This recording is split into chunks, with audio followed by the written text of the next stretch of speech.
Above all beings, may he bless his bridegroom and his bride.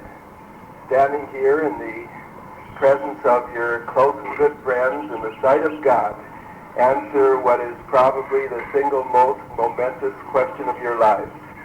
David, do you take Bonnie to be your wife, and do you promise to love, honor, and cherish her through your life? If so, answer, I do. Bonnie, do you, of your own free will and consent, take David to be your wife, and do you promise to love, honor, husbands?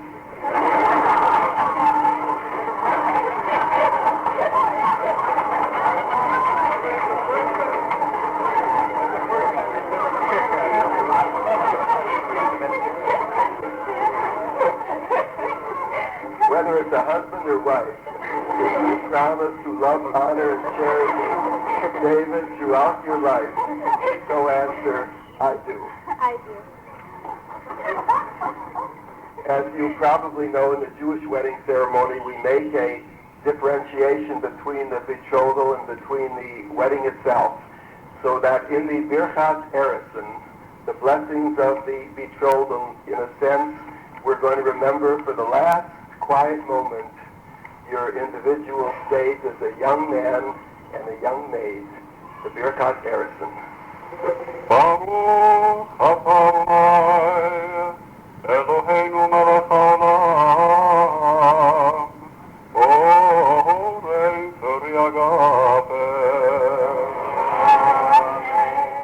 The actual formula of marriage is indicated by the bridegroom giving to the bride a single silver or gold, but lovely and unornamented band.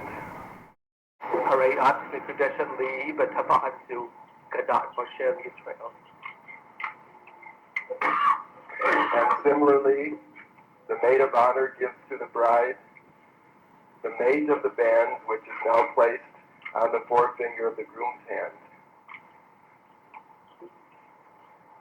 Ani the Dodi Lee.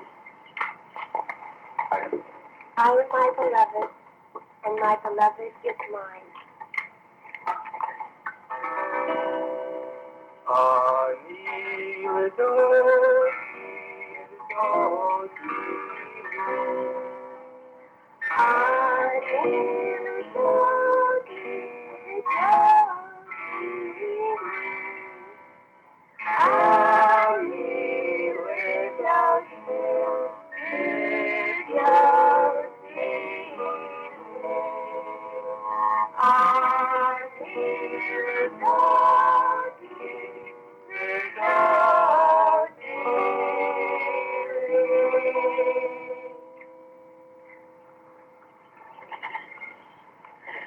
This very, very lovely ketubah, personally inscribed by Rabbi Kelman, relates of the responsibilities of a groom to the bride. It reads, Be'echad b'Shabbat b'Shiva b'Esrim Yom l'Chodesh Sivan Shnat Chameshet Alfim u'Shvameyot Shloshim Ve'echad l'Briat Olam l'Minyan She'anu Mani Kan b'Los Angeles b'Medinas America Echachatan David Eli Bar Harav Mordechai HaMechuneh Vorspan Omar Lo Lahadam Zilta Bani Bas Label HaMechuneh Meshul. And the rest of it is written in Aramaic, which you can study at your leisure, David. But it's properly signed. Now that said the words which bind you together as man and wife, we now celebrate this time your marriage in the Sheva Brachot, in this Kiddush cup that was given to Sandy and myself by my in-laws 28 years ago when I graduated from the seminary. Baruch atah Adonai, Eloheinu melech haolam, Orei peri hagafem. Baruch atah Adonai, Misameach hatan, im hakala.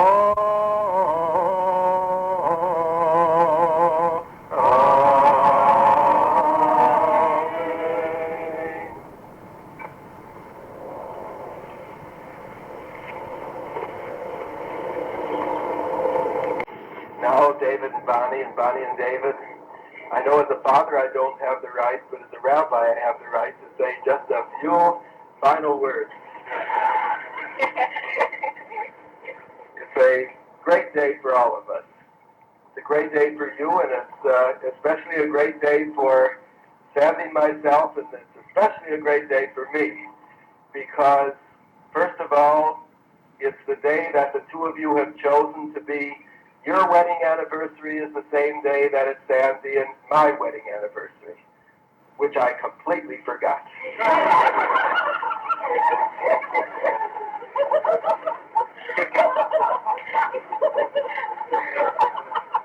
So, David, it means from now on we'll have each other to remind each other about anniversaries.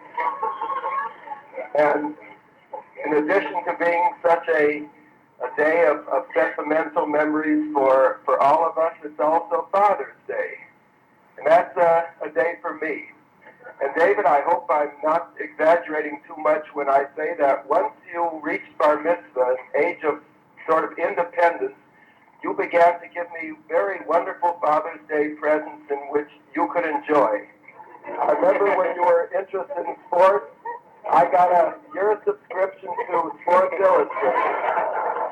And when you became interested in photography, I got a beautiful lens and I had no camera.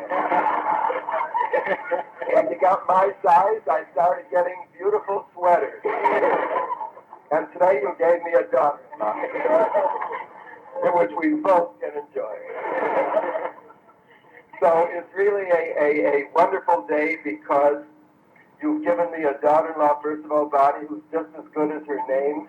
I think Bonnie sort of represents a combination of goodness and beauty, and you represent them so much. Beautiful outside, and just as lovely as you are outside, you're just as good as a person. And all who know you recognize the sweetness and the sensitivity and the consideration and the fierce loyalties that you have for whatever you believe and in whatever you believe. David, you know, I've bragged all through your life that you were an infant who never once in his life has ever cried at night. And you know, you didn't give us any trouble then, and you still haven't. You've been a source of nachas to your family since birth itself. And as your grandma says, you're a gute neshama, and you are. And both of you are. And that's why this marriage, which unites two people who are so similar in taste and so similar in interest, so similar in their goodness, I know is going to be only good for everybody who's a part of your life. You know, it was the two of you who insisted on being married not only under a chuppah, but also being married under your talith, David. And Bonnie so beautifully attached the chuppah and the talus, so that the tzitzit come down so gracefully and so beautifully. And it happens only by coincidence that when you were called to the Torah yesterday, the Sedra has to do with actually being the commandment of wearing the tzitzit. The Bible says, "Ba'asu lahem tzitzit al kanfei bigdeihem, v'haya lachem letzitzit, uritem oto, u'zchartem et kol mitzvot Adonai v'asitem otam." You have to look at the tzitzit, and you have to remember. And it seems to me, David, that that's exactly what's important. You're going to be looking at these tzitzit for a long time, and you're going to remember. And the question is, what are you going to remember about this wedding? What are you going to remember about this day? Now, I want to make a few suggestions to you. First of all, if you can, remember for the rest of your life how the two of you feel towards each other at this moment. Try never to forget it. And try to refresh in your lives by the memory of the way in which the two of you now look at each other, regard each other, feel towards each other, the freshness of the respect and of the consideration and of the admiration and of the companionship that you have with each other. Is there any reason in the world why a marriage has to become dull? Is there any reason in the world why a marriage has to peter out? Try to judge your marriage by this moment and try to refresh and recapture this moment whenever you can. So when you look at the tzitzit, David, look at it and remember your married day, remember your anniversaries, and guide your life by those feelings. But then the Bible says, "Uritem et kol mitzvot Adonai." It says, remember all the commandments of God. So you'll remember each other, and you'll be devoted to each other, but you won't be satisfied with that. Some of the saddest marriages I know are marriages where the people are so wrapped up in each other that they have no room for anything else. And then that marriage in time is going to decay and it's going to vegetate because the breath and the concerns and the inspiration of a world about you won't be a part of your life. Mitzvot Adonai represents your moral obligation to be a part of society, to be concerned for Klal Yisrael. You're very fortunate, David, that you've chosen to become a rabbi. I think that being Jewish, and this is my conviction, is one of the most helpful ways of being truly human. And being a rabbi is one of the most helpful ways of being truly Jewish and truly human. So, for the rest of your lives as rabbi and as rebbetzin, your marriage is going to be more beautiful because you're going to be concerned with other people's marriages, with other people's lives, with the Jewish people and with its future.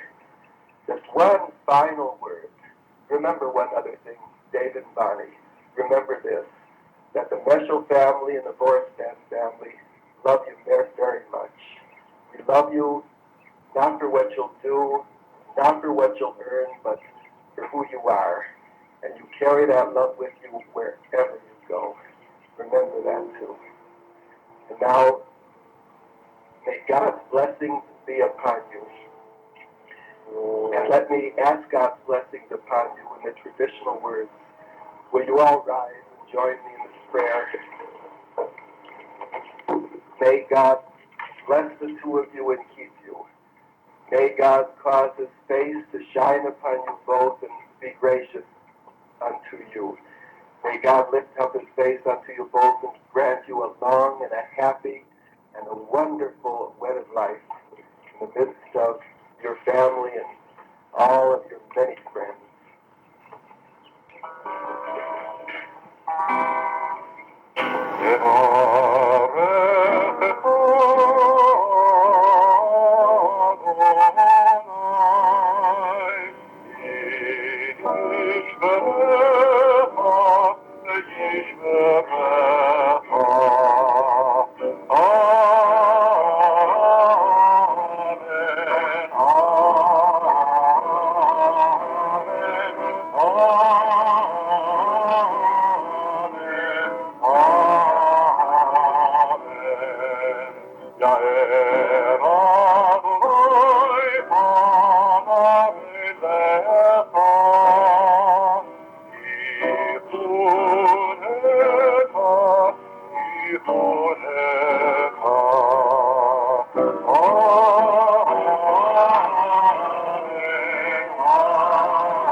And now, by the authority vested in me by the laws of this state, by virtue of my ordination as rabbi, it gives me a great sense of fulfillment to be the one who declares that you are now man and wife, that you are now Mr. and Mrs. David Vorspan.